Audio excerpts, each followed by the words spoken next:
Yellow bench நேயர்களுக்கு வணக்கம். வணக்கம். எக்ஸ் தளத்துல இன்னைக்கு முழுக்க பயங்கர ட்ரெண்டிங்ல படுபயங்கரமா போயிட்டு இருக்கிறது 2 ஹேஷ்டேக். ஒன்னு கெட் அவுட் மோடி அப்படிங்கிற ஹேஷ்டேக், இன்னொரு ஹேஷ்டேக் பால்டாயில் பாபு அப்படிங்கிற ஹேஷ்டேக். இந்த 2 ஹேஷ்டேக்கினுடைய காரணம் என்ன, சரித்திர பூகோளம் என்ன அப்படிங்கிறத பத்தி தெரிஞ்சுக்கிறதுக்கு முன்னாடி இதெல்லாம் இங்க தான் தொடங்குச்சான்னு கேட்டா அதுவும் கிடையாது. டெல்லியில நடுவண் கல்வி அமைச்சர் ஐயா தர்மேந்திர பிரதான் அவர்கள் நாங்க நிதி கொடுக்கணும்னா நீங்க 3 மொழியை ஏத்துக்கோங்க அப்படின்னு நான் இப்ப 3 குரல்ல பேசுற மாதிரி அவர் ஒரே குரல்ல சொன்னாரு. அந்த ஒரு நிலைமையில அதுவும் எங்க சொன்னாருன்னா காசி தமிழ் சங்கத்துல தமிழ் சங்கமத்துல சொன்னாரு. சொன்னதற்கு பிறகு காசியில தமிழ் சங்கமத்தை வச்சு என்ன பிரயோஜனம், தமிழ்நாட்டுல தமிழ் படிக்கிறதுக்கு நிதி கொடுங்க அப்படிங்கிற மாதிரி கேட்க ஆரம்பிச்சு, அதற்கு பிறகு திமுகவுக்கும் பாஜகவுக்கும் ஒரு பெரிய மோதல் கடந்த வாரம் முழுக்க பயங்கரமா போயிட்டு இருந்துச்சு.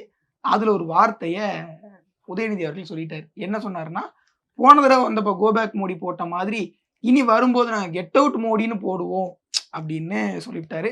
கோபேக் மோடின்னு போட்டு அந்த கருப்பு பலூன்லாம் மா சுப்பிரமணியம் அவருடைய வீட்டு தலை மாடியில கட்டி மேல பறக்க விட்டு. ஆமா, அதுக்கு பிறகு மோடி அவர்கள் வரும்போது கருப்பு பலூன்லாம் கிடையாது, கருப்பு கொடை கூட பிடிக்க கூடாது, எல்லாம் வெள்ளை கொடையா மாத்துங்க அப்படின்னு சொல்லி வெள்ளை கொடையா மாத்தி ஐயா வெள்ளை கொடியேந்தி வெள்ளை கொடையேந்தி வரவேற்றாங்க.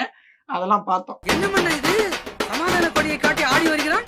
ஆனால் அப்படிப்பட்ட உதயநிதி அவர்கள் இப்போ கெட் அவுட் மோடின்னு சொல்லுவோம் அப்படின்னு ஆப்போசிட்ல அண்ணாமலை என்ன பண்றாருன்னா, நீங்க உங்க விருப்பத்துக்கு சொல்லிட்டு போயிருவீங்க, நாங்க சும்மா இருந்துருவோமா அப்படின்னு அவரு நினைச்சிட்டு, நீங்க முடிஞ்சா தைரியம் இருந்தா கெட் அவுட் மோடின்னு சொல்லி பாருங்க அப்படின்ட்டாரு.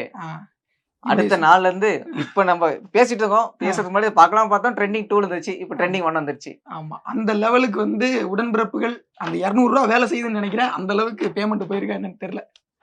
ஸோ அந்த அளவுக்கு வேலை பார்த்ததுனால 200 ரூபா பேமெண்ட்டுகள் அதிகமாக ஒர்க் பண்ணதுனால இந்திய அளவில் 2வது இடத்த பிடிச்சிருச்சு, உலக அளவில் 2வது இடத்த பிடிச்சிருச்சு அப்படின்னு நம்ம தொழில்துறை அமைச்சர் டிஆர்பி ராஜா அவர் ஒரு கிராஃபை போட்டு, அதாவது ட்விட்டர்ல ப்ளூ டிக் வாங்கினா அனாலிட்டிக்ஸ் எல்லாம் காட்டும், அந்த அனாலிட்டிக்ஸ் காட்டுதுன்னு உடனே அதை அவர் எடுத்து போட்டு இங்க பாருங்க இதுல 2வது இடத்துக்கு வந்துருச்சு அப்படின்னு போட்டிருக்கிறாரு. காசு போட்டவங்க வேஸ்டா போயிரு இல்லையா? ஆமா, இல்ல ஒரு தொழில்துறை அமைச்சர் இந்த கிராஃப் இல்லாம போடுவாங்க, அவருக்கு வேற வேலையே இல்லையா அப்படின்ற மாதிரிலாம் தோணுச்சு. தமிழ்நாட்டுல எவ்வளவு இன்வெஸ்ட்மெண்ட் வந்திருக்கு, எவ்வளவு தொழிலாளர்களுக்கு வேலை வாய்ப்பு கிடைச்சிருக்கு, எவ்வளவு தொழிற்சாலைகளை தொடங்கி இருக்கும், திராவிட மாடல் ஆட்சியில கிராஃப் உயர்ந்திருக்கு, எவ்வளவு வாழ்க்கை தர உயர்ந்திருக்கு, அந்த கிராஃப் எல்லாம் போடுறதை விட்டுட்டு வெறும் ட்விட்டர் அனாலிட்டிக்ஸை போட்டுட்டு இருக்கு, இதெல்லாமா உங்களுக்கு வேலை அப்படிங்கிற மாதிரி இருந்தா கூட அதுல கெட் அவுட் மோடின்னு ஒரு ஹேஷ்டேக்கையும் போட்டு விட்டாரு. நம்ம இப்ப இந்த மாதிரி இப்ப பிரச்சனை வந்துட்டாவே தமிழ் சினிமாவோட கண்டென்ட் எப்பயும் உள்ள வந்துடும். தமிழ் சினிமால எப்பயுமே ஒரு பெரிய தலைவரை கூட்டிட்டு போய் அடிவாங்க வைக்கிற சீன் வந்துருச்சுன்னா அது இந்த சீனுக்கு கரெக்டா ஒத்து போகுது அப்படின்ற மாதிரி தான் நிறைய ட்ரெண்ட் பண்ணிட்டு இருக்காங்க. அதாவது உதயநிதி சந்தானத்தை கூட்டிட்டு போய் இவன் என் ஃப்ரெண்டே இல்ல அப்படின்னு உடனே யாரோ நண்பன் என்று அப்படின்னு கலங்கி போவார்ல, அந்த மாதிரியான ஒரு காட்சி. அது இல்லாம சத்யராஜும் வடிவேல இருக்கிற ஒரு காமெடி இருக்கு. அது என்ன காமெடினா, அந்த வக்கியப்பருக்கு போவாங்கல்ல, அந்த காமெடி. வடிவேலுக்கு சத்யராஜ் சொல்லுவாரு, உனக்கு பிடிச்சமா சாப்பாடு போட்டு கூட்டிட்டு வந்தேன், உன்னால என்ன பண்ண முடியுமோ அதை செஞ்சு வச்சுட்டேன் அப்படின்னு ஒரு காமெடி இருக்குல்ல, அதுதான் எங்க சூட் ஆகுதுன்னு நிறைய பேர் பேசிட்டு இருக்காங்க. என்னன்னா அதுல ஒரு கார்ட்டூனே வந்திருக்கு. என்னன்னா, பிரதமர் மோடி அவர்கள் தேர் எழுத்து தெருவில் விடுற மாதிரி என்ன இப்படி தெருவில் எழுத்து விட்டுட்டேயா, அவங்க சும்மா தானே இருந்தாங்க. இவரு சொல்ற மாதிரி, அதாவது நான் எங்கேயோ இருக்கேன், அந்த ஊருக்கு போடா கூட எனக்கு கெட் அவுட்னு சொல்லலாம். ஆமா, ஆனா நான் எங்கேயோ இருக்கேன், நான் எங்கேயோ எழுதுறேன், என்னடா ட்ரெண்டிங்ல போய் பாக்குறான் அப்படின்னு பாக்கத்தா என் பேரை போட்டுட்டு கெட் அவுட் பண்ண, நான் அந்த ஊருக்கு வந்தா கெட் அவுட் சொல்லுவீங்க. அதான் கரெக்ட் தானே. பிப்ரவரி 15 பிரான்ஸ் போனாரு, அமெரிக்கா போனாரு, இங்கெல்லாம் போயிட்டு வந்தப்போ அவருக்கு கெட் அவுட் மோடி சொன்னாங்களா? ஆனா தமிழ்நாட்டுக்கே வராம இங்க இருக்கக்கூடிய மக்கள் கெட் அவுட் மோடின்னு போடுறாங்கன்னா அந்த நிலைமையை உருவாக்குறது யாரு? இவர்தான். இவருக்கு இதான் வேலை, இவருக்கு இதான் வேலை. அந்த மாதிரி உருவாக்கி விட்டாரு. சோ இப்படி ஒரு பக்கம் போயிட்டு இருக்க, மற்றொரு பக்கம் அண்ணாமலை நீ சொல்லி பாரு, நான் உன் வீட்டுக்கு அறிவாலயத்துக்கு வந்து சொன்னாரா, அறிவாலயத்துக்கு பால்டாயில் பாபுன்னு சொல்லுவேன் அப்படின்னு ஒரு வார்த்தை விட்டாரு.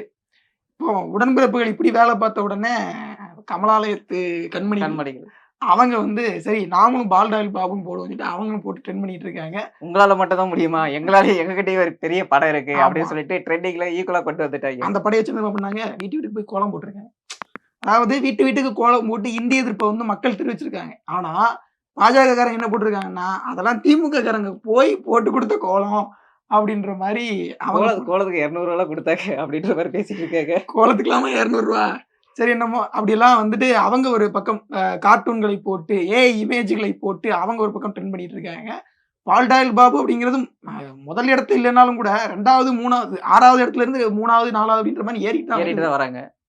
இதை விட இந்த பிரச்சனை ஏன் நம்மள யாரும் பார்க்க மாட்டேங்கிறாங்கன்னா, அதிமுக என்ன பண்றாங்கன்னா, சைடுல போய் பால்டைல் பாப்புக்கு விட்டு கொடுத்துட்டு இருக்காங்க.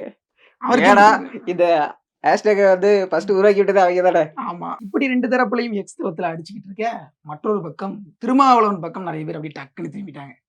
அப்படியே அங்க பார்த்துட்டு இங்க பார்க்குறாங்க. ஐயோ அங்க பார்த்துட்டு அப்படியே நம்மள பாக்குறாங்களே. அது என்னன்னா, விஜய் அவர்கள் வந்து ஒரு பள்ளிக்கூடம் வச்சிருக்காரு அப்படின்னு சொல்லிட்டு அண்ணாமலை போட்டு விட்டாருல, அதே மாதிரி இன்னைக்கு திருமாவளவன் ஒரு பள்ளிக்கூடம் வச்சிருக்காரு. அந்த பள்ளிக்கூடம் பேர் கூட ப்ளூ ஸ்டார் ப்ளூ அப்படின்னு. ஸ்டார். அண்ணனுக்கு ஏற்கனவே ப்ளூனா ரொம்ப பிடிக்கும். நீலம்னாலே அது அவருக்கு ரொம்ப பிடிச்ச விஷயம் தானே. ஸ்டார் வேற அவங்க கட்சி கொடியில இருக்கு. அது வேற இருக்குது. Blue star higher secondary school அப்படி ஒரு ஸ்கூலை வந்துட்டு வேலைச்சேரி நடத்திட்டு இருக்கிறாரு. அதனுடைய நிர்வாக தலைமையே அவர்தான் அப்படின்னு சொன்னாங்க. சரி நம்மளும் போய் அதை தேடி பார்த்தோம்னா அது உண்மையா தான் இருக்கு. அவர்தான் உண்மையாகவே அந்த சேர்மனா இருக்கு. ஆமா சேர்மனா சேர்மனா போட்டிருக்காங்க. இருக்கிறாரு. அதை பார்த்தோன்னே நமக்கு ஆச்சரியமாவும் போச்சு, அதிசயமாவும் இருந்துச்சு. என்னண்ணே இப்படிப்பட்ட ஒரு விஷயத்த மறைச்சு விட்டீங்களே அப்படின்ற மாதிரி தான் கேட்கணும்னு தோணுச்சு. அந்த ஸ்கூல்லயும் கூட 3 மொழி சொல்லித் தராங்களாமே அப்படின்னு ஒரு விஷயம். இதை பார்த்த உடனே நெட்டிசன்கள்லாம் வந்துட்டு அந்த முதல்வன் படத்துல அர்ஜுன் வந்து சார் மந்திரி எனக்கு அதிகாரம் கொடுக்கல, சார் சிஎம் எனக்கு அதிகாரம் கொடுக்கல, எவ்ரிபடி அந்த மாதிரி எவ்ரிபடி எல்லாருமே அப்படி கூட்டுக்கலவனையா இருக்கீங்க அப்படின்ற மாதிரியான ஒரு இதை வந்து போட்டு ட்ரெண்ட் பண்ணிட்டு இருக்காங்க. கெட் அவுட் மோடின்னு சொல்றவங்க, ஹிந்தி திணிக்க பாக்குறாங்கன்னு சொல்றவங்க, இவங்கெல்லாம் வந்துட்டு ஹிந்தி கூட கூட்டணி வச்சிருக்காங்க, ஒரு மும்மொழி கொள்கையோட ஏதோ ஒருத்த கனெக்ஷன்ல இருக்கிறாங்க அப்படின்னு வந்து அண்ணாமலை சொல்லியிருக்கிறாரு. ஸோ இப்படியாக அது முடியுது. இப்போ இந்த அரசியல் களத்துல பார்த்தா இந்த சைடு வந்து பால்டைல் பாபுன்னு சொல்றாங்க, இந்த சைடு வந்து ஒரு பிரதமர் வந்து கெட் அவுட்னு சொல்றாங்க. இங்க வந்து அரசியலாவும் இங்க வந்து ஒரு முக்கியமான விஷயமும் பேசவே படல. இந்த புதிய கொள்கை வந்து வேணுமா வேணாமா அப்படின்னு அவங்க பேசப்படல. இது வந்து கடைசியில எங்க போனா தனி மனித தாக்குதலா மாறிடுச்சு. ஏன்னா மொழி உரிமை, நிதி உரிமைன்னு பேச தொடங்கின பிரச்சனை கடைசியில 2 தனி மனித மோதல்கள்ல போய் நிக்குது. 2 பேருக்கும் அவங்களுடைய செல்வாக்கு, மக்கள்கிட்ட இருக்கக்கூடிய பிரபலம் அதிகமாகலாம். மக்களுக்கு ஏதாவது பயன் இருக்குமான்னு கேட்டா ஒண்ணும் கிடையாது. எந்த பயனும் இல்ல.